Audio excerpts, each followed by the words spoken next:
ইস্তিকলাল মসজিদ বিশ্বের সবচেয়ে বড় ইসলাম প্রধান দেশ ইন্দোনেশিয়ার জাতীয় মসজিদ। বিশ্বের মধ্যে যার অবস্থান পঞ্চম এবং দক্ষিণ পূর্ব এশিয়ার বৃহত্তম এই মসজিদের আয়তন ৯৫,০০০ বর্গমিটার। মসজিদটি তৈরিতে সময় লাগে ১৭ বছর।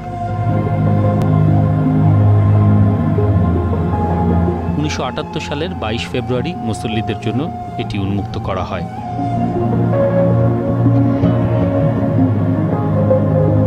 মসজিদটির মুসল্লি ধারণ ক্ষমতা প্রায় ২,২০,০০০। ৫ তলা বিশিষ্ট মসজিদটিতে রয়েছে ৭টি প্রবেশদ্বার এবং ১২টি স্তম্ভ। প্রধান গম্বুজটি অর্ধচন্দ্র তারা দ্বারা সুশোভিত। রয়েছে প্রায় ৬৬ মিটার উঁচু মিনার।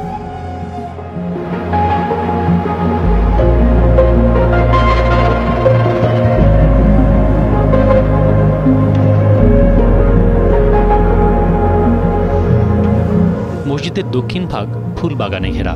৪৫ মিটার উঁচু একটি ঝর্ণা মসজিদটির সৌন্দর্যকে বাড়িয়েছে কয়েক গুণ। সিলিং নদীর পাশে অবস্থিত ইস্তিকলাল মসজিদ ইন্দোনেশিয়ার স্বাধীনতার প্রতীক এবং অন্যতম ইসলামী স্থাপত্য।